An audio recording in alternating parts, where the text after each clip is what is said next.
இப்படி செஞ்சு கொடுங்களேன், கண்டிப்பா உங்க கிட்ஸ் லஞ்ச் பாக்ஸ் எப்பவுமே காலியாகி தான் வரும். என்ன ரெசிபியா? பீட்ரூட் பன்னீர் பராத்தா. நல்லா பீட்ரூட்டையும் பன்னீரையும் வச்சு ஒரு ஈஸியா சிம்பிளா எப்படி ஒரு பராத்தா செய்யலாம்னு பார்க்கலாமா? இதுக்கு வந்து ஃபர்ஸ்ட் நான் பீட்ரூட் என்ன பண்ணிக்கிறேன், ரஃபா சாப் பண்ணி நான் வந்து பாயில் பண்ணி எடுத்துக்கிட்டேன். நான் ஸ்டீமர்ல தான் ஸ்டீம் பண்ணி இருக்கிறேன். ஒரு 10 to 15 மினிட்ஸ் ஸ்டீம் ஆனோடனே சாஃப்ட் ஆன பிறகு கிரைண்ட் பண்ணி எடுத்துக்கோங்க. சைட்ல சப்பாத்தி மாவோட கொஞ்சம் உப்பு சேர்த்துட்டு இந்த பீட்ரூட் வந்து அரைச்சு வச்சதை வந்து நம்ம இதுல ஆட் பண்ணிக்கலாம். நல்லா இந்த பீட்ரூட்டும் சப்பாத்தி மாவும் நல்லா வந்து பிசைஞ்சு விட்டுக்கோங்க. நல்லா சாஃப்டான டோ வந்து ரெடி ஆகிற மாதிரி நீங்க பாத்துக்கோங்க. ஃபைனலா கொஞ்சம் ஆயில் அப்ளை பண்ணிட்டு ஒரு 20 மினிட்ஸ் நான் வந்து அதை ஊற வச்சுக்கிட்டேன்.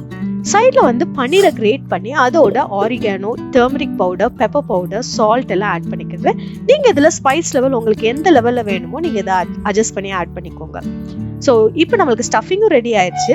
ஸோ பீட்ரூட்டை வந்து பராத்தாக்கு இந்த சப்பாத்தி மாவு வந்து நல்லா ரோல் அவுட் பண்ணிட்டு உள்ளுக்குள்ள பன்னீரையும் நல்லா ஸ்டஃப் பண்ணிட்டு திருப்பி ஃபிளாட்னா ரோல் பண்ணிக்கிடுவோம். இப்படி எல்லா பராத்தாஸையும் ரோல் பண்ண பிறகு நல்லா ஹாட் தவால 2 சைடும் நல்லா மீடியம் ஹீட்ல குக் பண்ணுங்க. எண்ணெய் இல்லாச்சுன்னா நம்ம கீ கூட அப்ளை பண்ணி 2 சைடும் டாஸ் பண்ணி எடுத்தீங்கன்னா உங்களுடைய பராத்தா ரெடி ஆயிரும். இந்த பராத்தாக்கு நீங்க சாஸோட சாப்பிட்டா அதோட நல்ல தயிருக்கு மேல கொஞ்சம் turmeric powder, chilli powder, salt add பண்ணி நீங்க சாப்பிட்டு பாருங்களேன். அந்த டேஸ்ட் வந்து வித்தியாசமா இருக்கும். கண்டிப்பா அதை ட்ரை பண்ணி பார்த்துட்டு எப்படி இருந்துச்சுன்னு கீழே கமெண்ட் பண்ணுங்க.